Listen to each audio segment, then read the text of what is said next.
আলভির সঙ্গে সম্পর্ক নিয়ে যা বললেন তিথি।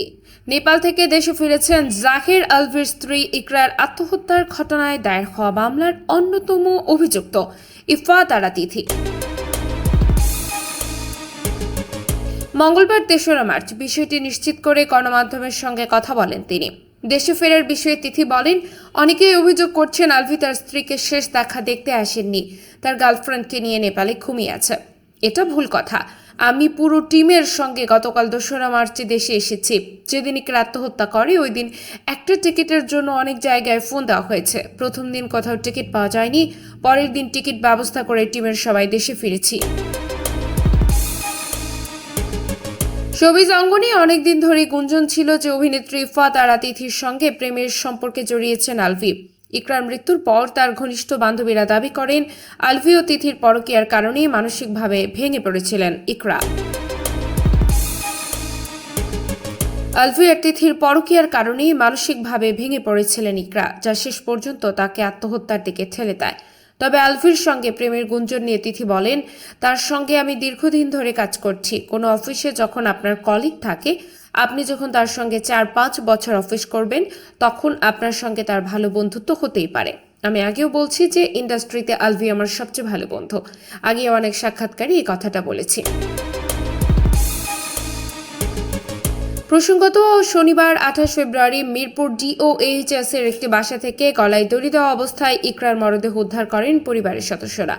এরপর কুর্মিটোলা জেনারেল হাসপাতালে নিয়ে গেলে চিকিৎসকরা তাকে মৃত ঘোষণা করেন।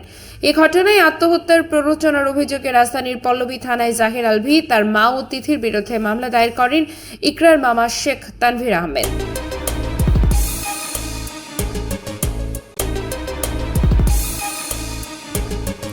আমার স্ত্রীর শেষ মুখটা আপনারা দেখতে দেননি।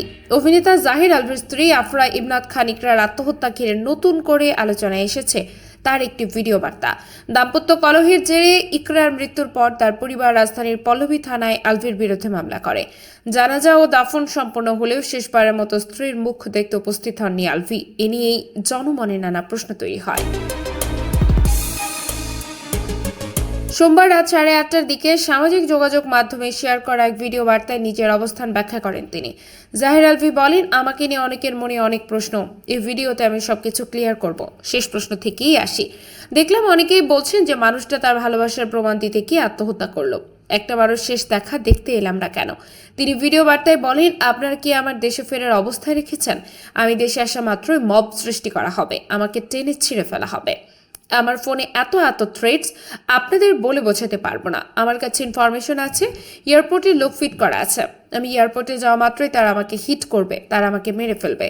স্ত্রীর শেষ দেখা না পাওয়ার প্রসঙ্গে আলভির বক্তব্য, আমার ইকরার মুখটা আপনারা আমাকে দেখতে দেননি, ইকরার পরিবার আমাকে দেখতে দেয়নি। নেপাল থেকে দেশে ফেরার বিষয়ে ওঠা প্রশ্নের জবাবে তিনি বলেন, অনেকে অনেক প্রশ্ন করেছেন যে নেপাল থেকে আসতে কতক্ষণ লাগে, নেপাল কি মঙ্গল গ্রহে নাকি? আমি নেপালে এসেছি 18 বার, আমি জানি কতক্ষণ লাগে। যেদিনের ঘটনা সেদিন এমন কোনো চেষ্টা বাদ রাখিনি দেশে আসার। ডিরেক্ট ফ্লাইট ছিল না, একটা ট্রানজিট ফ্লাইট ছিল, কিন্তু ওইটাতে এলে পরের দিন আসতে হতো। অনেকভাবে চেষ্টা করেছি কোনোভাবে বাংলাদেশে ঢোকার, কিন্তু কোনোভাবেই ওই দিন আমি টিকিট ম্যানেজ করতে পারিনি। তারপর দিন আমি ইমিগ্রেশন ক্রস করি, এরপর জানতে পারি এয়ারপোর্টে ঢোকা মাত্রই আমার উপর অ্যাটাক হবে, আমাকে হিট করা হবে। ওই অবস্থায় তো আমি ঢুকবো না। এটাই ছিল কারণ। ইকরার সঙ্গে তার সম্পর্কটা শুরু থেকেই টক্সিক ছিল বলে উল্লেখ করেন আলভি। তিনি বলেন, ইকরা আমাদের সম্পর্কের শুরু থেকেই অনেক সন্দেহপ্রবণ ছিল, যার কারণে আমাদের সম্পর্কটা শুরু থেকেই টক্সিক ছিল। অনেক আগে থেকেই তিথির সঙ্গে পরিচয় হওয়ার আগে থেকেই ইকরা অনেক আগে থেকে আমার কাছে ডিভোর্স চাইতো, কিন্তু আমি এটা চাইনি। এরপর আলভি আরো বলেন, ইকরার কিছু বদঅভ্যাস ছিল। ইকরা ট্রিগার্ড হয়েছে, তবে আমার কারণে না, আমার কিছু ভাই ব্রাদারের কারণে, যারা ওর আর আমার দুজনেরই কমন সার্কেল। ওরা দিনের পর দিন ট্রিগার করে ইকরাকে এই জায়গায় নিয়ে এসেছে। আমি ইকরাকে আত্মহত্যা করতে ট্রিগার করিনি, সে ট্রিগার্ড হয়েছে। প্রসঙ্গত, গত 28 ফেব্রুয়ারি মিরপুর ডিওএইচএস এ নিজ বাসায় গলায় ফাঁস দিয়ে আত্মহত্যা করেন ইকরা। ময়নাতদন্ত শেষে রবিবার ময়মনসিংহের ভালুকায় গ্রামের বাড়ির পারিবারিক কবরস্থানে বাদ আসর তার লাশ দাফন করা হয়।